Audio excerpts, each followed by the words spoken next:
अहम आत्मा गुणाकेश अहम आत्मा गुणाकेश सर्वभूताशय स्थितः अहम आदिश्च मध्यम च भूतानां अन्त एव च अहम आत्मा गुणाकेश ఓ అర్జున నేను ఆత్మను నేను నీ భావన కాదు నేను ఒక మగరాయుడిని కాదు నేను ఈ శరీరం కాదు అహం ఆత్మా గుణాకేశ అహం ఆదిశ్చ మధ్యం చ భూతానాం అంత ఏవ చ భూతానాం అంత ఏవ చ అహం ఆత్మా ఓ అర్జున నేను ఆత్మ పదార్థాన్ని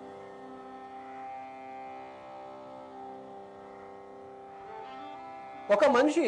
ఇంకో మనిషికి ఎప్పుడు చెప్పగలడు కృష్ణుడు 5 ఊళ్ళు ఇవ్వమని చెప్పేసి ఆ యొక్క కౌరవులకు చెప్పగలిగాడా మరి అర్జునుడికి మరి భగవద్గీత ఎలా చెప్పగలిగాడు ఏమిటి తేడా ఆ కౌరవులకేను ఈ పాండవులకి అంటే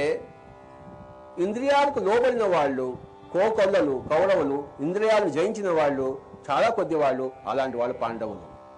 ఇంద్రియాలను జయించిన వాళ్ళకి ఆత్మతత్వం బోధపడుతుంది కానీ ఇంద్రియాల్లో మునిగిపోయి కొట్టుకుని పోయే వాళ్ళకి అంటే ఆ నిద్రలో కొట్టుకుని పోయే వాళ్ళకి ఈ ఆత్మతత్వం తెలుస్తుందా ఆ ఇంద్రియాల నిద్రను జయించిన వాళ్ళకే ఆత్మతత్వం అలవడుతుంది గుడాక అంటే నిద్ర ఆ ఇంద్రియాల్లో పడిపోయిన నిద్రను జయించిన వాడు అర్జునుడు పంచపాండవుల వైపు ఉన్నాడు అర్జునుడు కౌరవులు కోకొల్లలు మనుషుల్లో 2 రకాలు ఉంటారు కౌరవులు లాంటి వాళ్ళు పాండవులు లాంటి వాళ్ళు ఈ కృష్ణుడు ఈ వేదవ్యాసుడు ఈ బుద్ధుడు ఎవరికి అవసరము పాండవులు లాంటి వాళ్ళకి అవసరము కౌరవులు లాంటి వాళ్ళకి పో అంటారు నువ్వు అక్కర్లేదు నీ సైన్యం నాకు కావాలి అంటారు కానీ పాండవులు లాంటి వాళ్ళకి నీ సైన్యం అక్కర్లేదు నువ్వు నాకు కావాలి అంటారు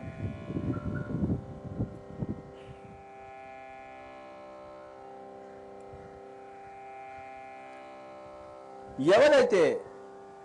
సత్యాన్ని కోరుకుంటారో వాళ్ళకే సత్యం అవసరము వాళ్ళకే సత్యం ప్రబోధింపబడుతుంటుంది ఎవరికైతే సంగీతం అవసరమో వాళ్ళకే సంగీతం నేర్పించబడుతుంటుంది వాళ్ళకే సంగీత ప్రబోధం అవసరము సంగీతం అక్కర్లేని వాళ్ళకి ఎవరినా వచ్చి సంగీతం నేర్పిస్తారా నాకు సంస్కృతం అక్కర్లేదు ఎవరినా వచ్చి నాకు సంస్కృతం నేర్పిస్తారా నాకు సంస్కృతం కావాలి అనుకుంటే ఎవరో ఒకరు వచ్చి నేను విన్నాను నువ్వు సంస్కృతం నేర్చుకోవాలని చాలా కుతూహలపడుతున్నావు నేను నీకు నేర్పిస్తానయ్యా నేను కూడా నీలాంటి వాళ్ళ కోసం వెతుకుతున్నాను ఎవరు సంస్కృతం నేర్చుకుంటాడని చెప్పేసి నేను కూడా ఒక యోగేశ్వరుని ఎవరు ధ్యాన యోగం నేర్చుకుంటాడని వెతుకుతూ ఉన్నాను నువ్వు నేర్చుకుంటావా నేను నీకు చెప్తానయ్యా పాండవులు నేర్చుకునే తత్వం ఉండేవాళ్ళు కౌరవులు నేర్చుకునే తత్వం లేని వాళ్ళు వాళ్ళకి రాజ్యమే కావాలి 5 ఊళ్ళు కూడా ఇవ్వను పో అన్నాడు అలాంటి వాళ్ళకి కృష్ణుడు రాయబారం చేస్తే నడుస్తుందా ఏమిటి నడవదు కనుక మై డియర్ ఫ్రెండ్స్ భగవద్గీతలో ఏం చెప్పబడిందంటే రకరకాల మనుషుల్లో 2 రకాల వాళ్ళు ఉంటారు కౌరవులు లాంటి వాళ్ళు పాండవులు లాంటి వాళ్ళు పాండవులు లాంటి వాళ్ళు అంటే ఏంటి సత్యం కోరుకునే వాళ్ళు మోక్షం కోరుకునే వాళ్ళు ధర్మం కావాలనుకునే వాళ్ళు దానికి ప్రాణాలు సైతం ఇవ్వదలుచుకునే వాళ్ళు ఏ రాజ్యము అక్కర్లేని వాళ్ళు సత్యార్థులే ఉండేవాళ్ళు నాకు సిద్ధత్వం కావాలి అనుకునేవాళ్ళు మిగతా వాళ్ళేంటి నాకు సిద్ధత్వంతో పని లేదు నేను బాగా తినాలి మెక్కాలి ఈ రాజ్యాలంతా నేను ఏలాలి అందరూ నా కాలు కింద బతకాలి